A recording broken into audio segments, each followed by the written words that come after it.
દ્વારકા પંથકમાં છેલ્લા 2 દિવસથી મેઘરાજા તોફાની બેટિંગ કરી રહ્યા છે। તો ગઈકાલે 14 ઇંચ વરસાદ થયા પણ આજે પણ સવારે વરસાદી માહોલ જોવા મળ્યો।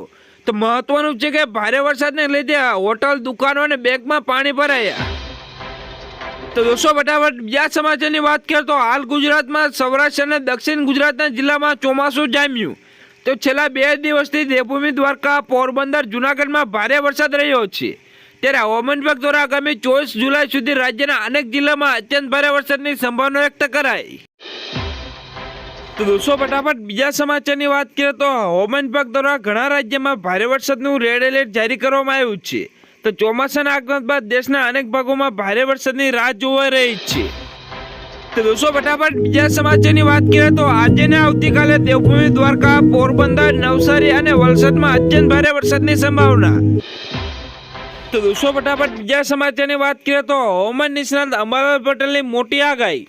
દેશના મેદાની વિસ્તારમાં વાદળોનો જમાવટ થશે। તો આજથી બંગાળની ખાડીમાં એક સિસ્ટમ બનશે। દોસ્તો ફટાફટ બીજા સમાચારની વાત કરીએ તો ગુજરાતના કેટલાક વિસ્તારમાં જબરદસ્ત વરસાદ પડી રહ્યો છે। તો મધ્ય ગુજરાત સહિત અનેક વિસ્તારમાં હજુ વરસાદ જોવા મળે છે, પરંતુ દરિયા કિનારાના કેટલાક વિસ્તારમાં ભારે તોફાન આવે તેવી શક્યતા છે। તો બંગાળની ખાડીમાં સર્જાયેલું લો પ્રેશર હવે તોફાન સ્વરૂપમાં ફેરવાઈ ગયું છે। તો આ તોફાનનું નામ લોપાર છે। તો ઓડિશા, આંધ્રપ્રદેશના કિનારા સહિતના વિસ્તાર પર લોપાર તોફાનમાં ત્રાટકી શકે છે। તો દોસ્તો ફટાફટ બીજા સમાચારની વાત કરીએ તો 21 જુલાઈના રોજ દેવભૂમિ દ્વારકા, પોરબંદર, નવસારી, વલસાડ તેમજ દમણ અને દાદરા નગર હવેલીમાં અત્યંત ભારે વરસાદની સંભાવના વ્યક્ત કરવામાં આવી છે। જ્યારે રાજકોટ, જૂનાગઢ, ગીર સોમનાથ, અમરેલી, ભાવનગર, સુરતમાં ભારેથી ભારે વરસાદની આગાહી છે।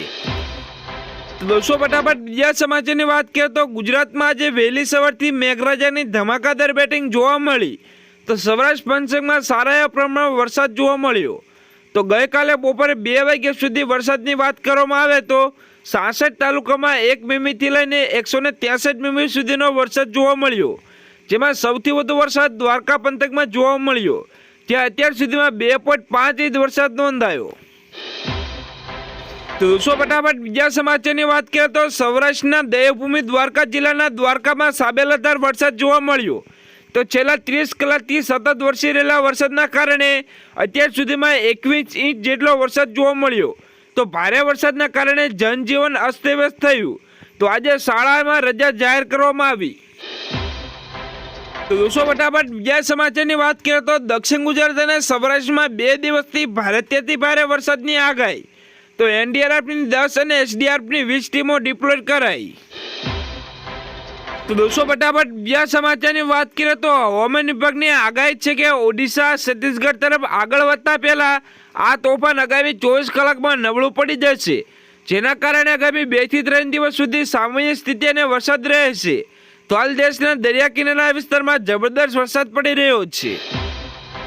તો દોસ્તો ફટાફટ બીજા સમાચારની વાત કરીએ તો 22 જુલાઈ મોન્સૂન ટ્રફ લાઇન ગુજરાત પર અસર કરશે, જેના કારણે ગુજરાતમાં આજથી રાજ્યના હવામાનમાં ફેરફાર થશે।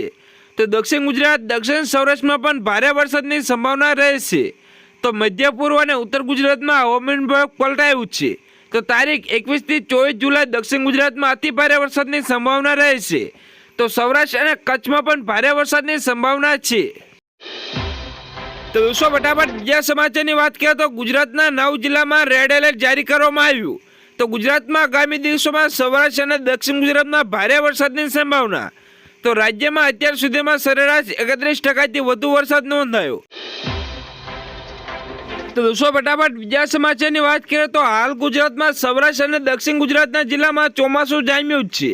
તો છેલ્લા 2 દિવસથી દેવભૂમિ દ્વારકા, પોરબંદર, જૂનાગઢમાં ભારે વરસાદ રહ્યો છે। ત્યારે હવામાન વિભાગ દ્વારા આગામી 24 કલાક સુધી રાજ્યના અનેક જિલ્લામાં અત્યંત ભારે વરસાદની સંભાવના વ્યક્ત કરવામાં આવી છે। તો દોસ્તો ફટાફટ બીજા સમાચારની વાત કરીએ તો જૂનાગઢ જિલ્લામાં સતત વરસી રહેલા વરસાદના પગલે સમગ્ર જિલ્લામાં પાણીથી તરબોળ થયો છે। તો શહેરમાં સતત બીજા દિવસે મેઘરાજાએ તોફાની બેટિંગ કરતા શહેરમાં 4 ઇંચ કરતાં વધુ, ગિરનાર પર 5 ઇંચ વરસાદ રહ્યો છે। તો દોસ્તો ફટાફટ બીજા સમાચારની વાત કરીએ તો ગુજરાતમાં સરકારી નોકરીની તૈયારી કરતા વિદ્યાર્થીઓ માટે સારા સમાચાર, જેમાં ગુજરાત ગૌણ સેવા પસંદગી મંડળ દ્વારા નવી ભરતીની જાહેરાત કરવામાં આવી છે। તો ગુજરાત ગૌણ સેવા પસંદગી મંડળ દ્વારા વિવિધ 502 જગ્યા પર ભરતી જાહેર કરવામાં આવી છે। દોસ્તો ફટાફટ બીજા સમાચારની વાત કરીએ તો ગુજરાતમાં 5 દિવસ માટે ભારે વરસાદની આગાહી કરવામાં આવી છે। તો ગુજરાતમાં 3 વરસાદી સિસ્ટમ સક્રિય થતા સર્વત્ર ભારે વરસાદ ખાબકી શકે છે। તો ભારે ગાજવીજ સાથે વરસાદ પડે તેવી આગાહી કરવામાં આવી છે। તો રાજ્યમાં અંબાલાલ પટેલ દ્વારા જોરદાર આગાહી કરવામાં આવી છે। તો ગઈકાલે પણ રાજ્યના અનેક વિસ્તારમાં જોરદાર મુસળધાર વરસાદ જોવા મળ્યો। તો દોસ્તો ફટાફટ બીજા સમાચારની વાત કરીએ તો હવામાન વિભાગની આગાહીને પગલે ગુજરાતથી ઓડિશા, સમગ્ર મધ્ય ભારત અને દક્ષિણ દ્વીપકલ્પના પ્રદેશમાં રવિવારે એટલે કે 21 જુલાઈ સુધી ભારે વરસાદની ઝપેટમાં રહેવાની શક્યતા છે, પરંતુ તેની અસર કેરળ, તમિલનાડુમાં જોવા નહીં મળે। તો હવામાન વિભાગે મહારાષ્ટ્ર, ગુજરાત, તેલંગાણા સહિતના અનેક વિસ્તારમાં વરસાદને લઈને રેડ એલર્ટ જારી કર્યું। તો ઓડિશા, છત્તીસગઢ, મધ્યપ્રદેશના સહિતના નજીકના રાજ્યોમાં ઓરેન્જ એલર્ટ જારી કરવામાં આવ્યું। તો દોસ્તો ફટાફટ બીજા સમાચારની વાત કરીએ તો જૂનાગઢમાં મેઘરાજાની તોફાની બેટિંગ। તો અનેક ગામડાઓમાં વરસાદી પાણી ભરાયા, જેના કારણે માણાવદરના 4 ગામો સંપર્ક વિહોણા બન્યા। તો ઓજત નદીમાં પાણીના 4 ગામો ફરી વળ્યા। તો દોસ્તો ફટાફટ બીજા સમાચારની વાત કરીએ તો હવામાન વિભાગ દ્વારા રાજ્યમાં આજે ગાજવીજ સાથે વરસાદની આગાહી કરવામાં આવી છે।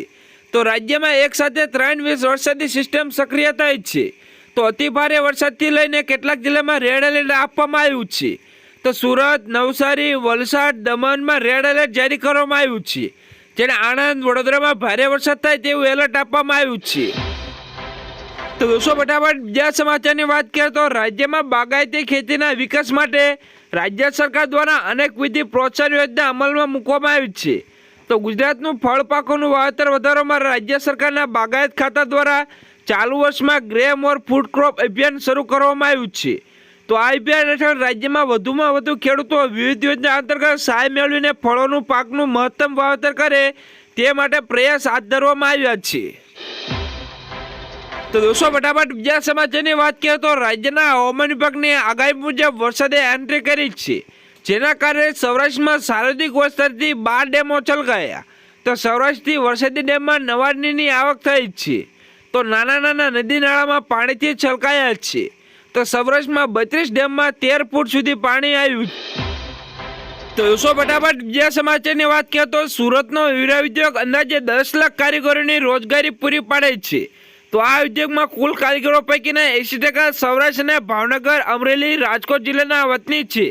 તો હીરાની નિકાસમાં ઘટાડો થતાં કારખાના માલિકો રત્ન કલાકારોને છૂટા કરી દેવાની ફરજ પડી છે, અથવા તો તેઓને પગાર પર કાપ મૂકવામાં આવી રહ્યો છે। દોસ્તો ફટાફટ બીજા સમાચારની વાત કરીએ તો ગુરુ પૂર્ણિમાના દિવસે ગુજરાતના શિક્ષકો માટે મોટા સમાચાર સામે આવ્યા છે, જેમાં રાજ્ય સરકારે બદલીના નવા નિયમો જાહેર કર્યા છે। તો અગાઉ બદલીના નિયમો જાહેર કરવા શિક્ષકોએ કહ્યું હતું। તો શિક્ષણ મંત્રીએ ટ્વીટ કરીને માહિતી આપી છે। તો જિલ્લામાં આંતરિક બદલીની માંગણી હોય ત્યારે મુખ્ય શિક્ષકની હાલ શાળામાં ઓછામાં ઓછા 3 વર્ષની નોકરી પૂર્ણ થયેલી હોવી જોઈએ। દોસ્તો ફટાફટ બીજા સમાચારની વાત કરીએ તો રાજ્યની પ્રાથમિક શાળામાં મુખ્ય શિક્ષકો માટે સૌથી મોટા સમાચાર સામે આવ્યા છે। રાજ્ય સરકારે મુખ્ય શિક્ષકોની માટેની બદલીના નિયમો જાહેર કર્યા છે। તો મુખ્ય શિક્ષકોને એચટીઆરની બદલીના નિયમો જાહેર કરવામાં આવ્યા છે। તો મુખ્ય શિક્ષકો દ્વારા ગાંધીનગર ખાતે બદલીના નિયમો જાહેર કરવા આંદોલન કર્યું હતું। તો સુખદ અંત આવ્યો છે। તો લાંબા સમયથી બદલીના નિયમો તૈયારી થઈ રહ્યા હતા। તો દોસ્તો ફટાફટ બીજા સમાચારની વાત કરીએ તો નાણામંત્રી નિર્મલા સીતારામન 13-20 જુલાઈએ 2024નું બજેટ રજૂ કરશે। તો મધ્યમ વર્ગથી લઈને ખેડૂતોને તમામ વર્ગના લોકોને બજેટમાં પાસેથી ઘણી અપેક્ષા છે। તો મધ્યમ વર્ગને આશા છે કે બજેટમાં ટેક્સ મુક્તિને લઈને કેટલીક મોટી જાહેરાતો થશે। તો બીજી તરફ ખેડૂતોને પણ બજેટમાં ઘણી આશા છે। આ આશા રાખી રહ્યા છે કે તેમને માટે પણ કોઈ મોટા સમાચાર આવી શકે છે।